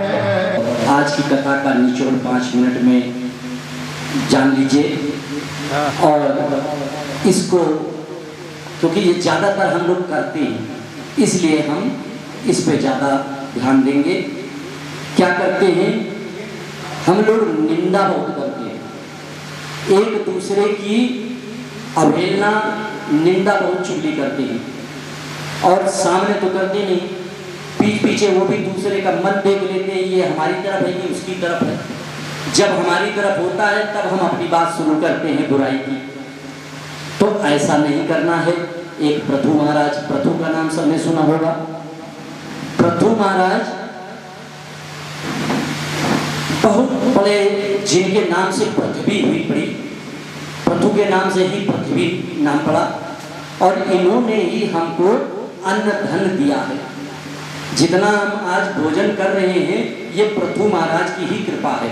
उन्होंने ही धरती से मांगा है और तब आज हमको मिल रहा है। तो ऐसे शख्स को भी गुस्सा आता है और उसका प्रायश्चित कैसे होता है 2 शब्दों में जान लें और अपने पे जीवन पे लागू करें कि आज के बाद से हम जो भी कथा सुन रहे हैं, इस कथा में जो बताया गया तो जीवन में कुछ ना कुछ इसका भाग हम अपने जीवन में उतारेंगे। तो पृथु महाराज ने क्या किया, पृथु महाराज घोड़े के बहुत शौकीन थे।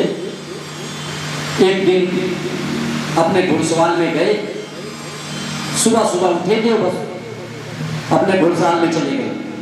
और जब वैसे गए तो एक फकीर आया भिक्षा मांगने के लिए। पृथु जी नाराज हो गए, बताओ इसके पास कोई काम ही नहीं, सुबेरे सुबेरे भिक्षा मांगने चलाया।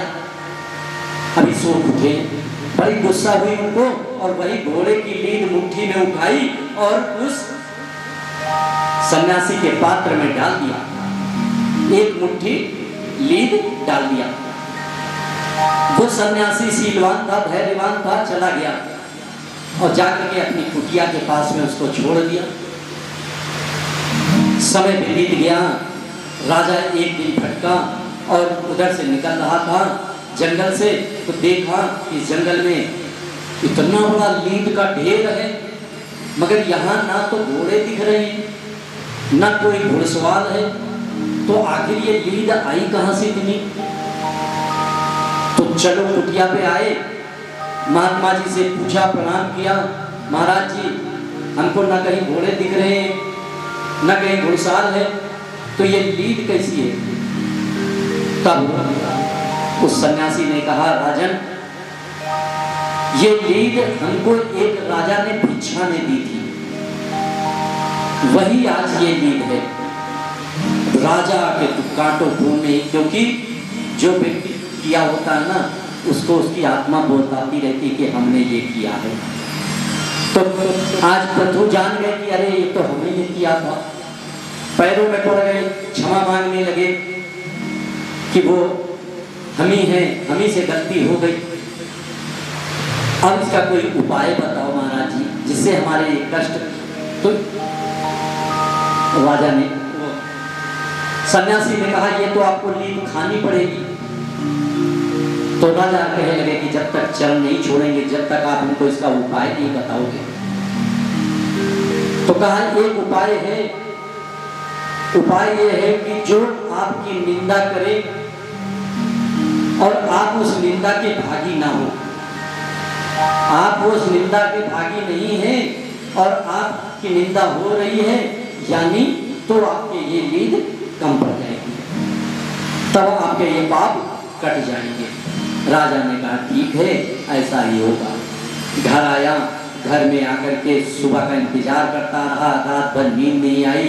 सुबह एक उसने खाली बोतल ली, उसमें रंग डाला, पानी भरा, शराब का रूप बनाया और लेकर के चौराहे पे बैठ गया। और चौराहे पे जब बैठ गया तो उसी की तरह उसकी हाव भाव करने लगा। तो जो भी व्यक्ति निकलता, अरे राम राम, ये तो राजा है, अरे राम राम, ये तो कितना सीधा था, ये कैसा हो गया, इसका ढेर खत्म हो गया, कैसे आपकी कृपा से। कहा, जैसा तुमने किया, तुम बुराई के पात्र नहीं थे, इसलिए ये कम हो गया। अरे महाराज जी, एक मुट्ठी ये भी कम हो जाता, ये नहीं कम हो सकता है, क्योंकि ये तुम्हारा कर्म है, ये इसको तुमने किया है, तो तुम्हारे पुण्य से कट जाएगा, मगर ये नहीं कटेगा। एक मुट्ठी लीद तो तुमको खानी ही पड़ेगी। तो भैया, जब इतने राजा उच्च कोट के, उनको अपने कर्म का भोगना पड़ा, तो हम लोग कहाँ हैं? हम लोग तो छीन छीन पल पल करते रहते हैं पाप। तो आज के बाद से हमको बुराई नहीं करनी किसी की, और ना किसी की निंदा चुगली, अपने में ही मगन रहना है। और कैसे रहना है? क्योंकि ये संसार किसी का नहीं, झूठा है संसार, रैन का सपना है, किसे करे हम प्यार, कोई ना अपना है। झूठा है संसार, रैन का सपना है, किसे करे तो प्यार, कोई नहीं अपना है। ओ झूठा है संसार, रैन का सपना है, किसे करे तो प्यार, कोई अपना है। झूठा है संसार, रैन का सपना है, किसे करे तो प्यार, कोई नहीं अपना है। झूठा है संसार, रैन का सपना है, किसे करे तो प्यार, अपना है।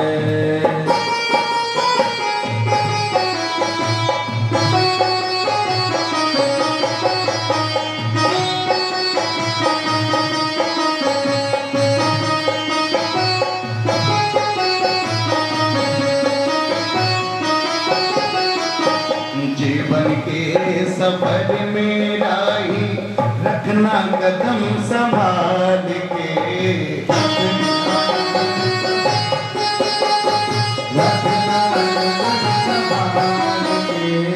बहक न जाना पगले, मंजिल के पास निकल के रहने का सपना है, किसे करे तो प्यार, कोई नहीं अपना है।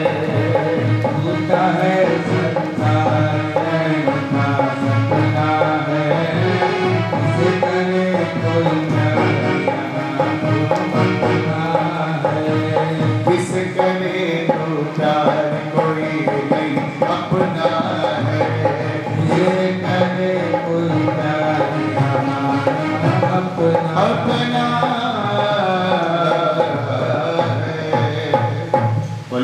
कन्हैया लाल की जय। बोले राधे रानी सरकार की जय। आइए सभी भक्त अपने यथा स्थान पर खड़े हो जाएं आरती के लिए।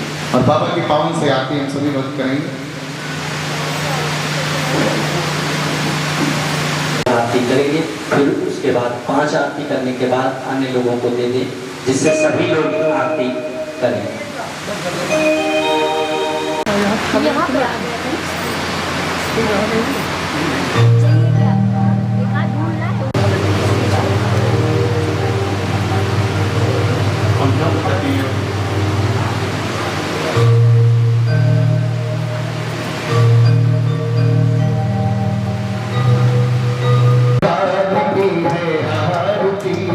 पापियों को पाप से है तारते श्री भागवत भगवान की है आरती, पापियों को पाप से है तारती। ये अमर ग्रंथ ये मुक्ति पंथ ये पंचम वेद निराला नव ज्योति जगाने वाला नव ज्योति जगाने वाला, नव ज्योति जगाने वाला।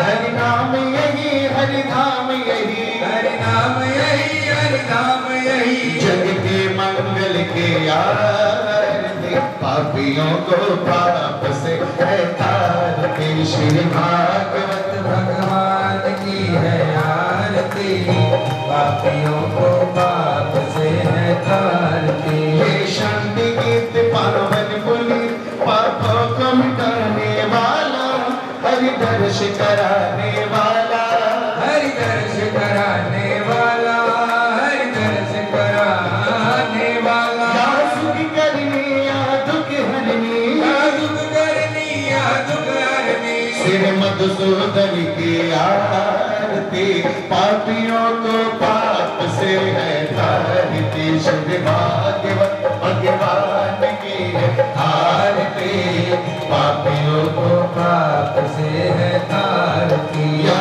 मधु बोल जगबंद को सन्मान के दिखाने वाला बिगड़ी को बनाने वाला बिगड़ी को बनाने वाला, बिगड़ी को बनाने वाला। श्री राम यही घनश्याम यही श्री राम यही, घनश्याम यही। श्री राम यही राधे श्याम यही राजा राम यही, राधे श्याम यही। प्रभु के महिमा की आरती पापियों को पाप से है तारती श्री भागवत भगवान की है आरती, पापियों को पाप से है तारती।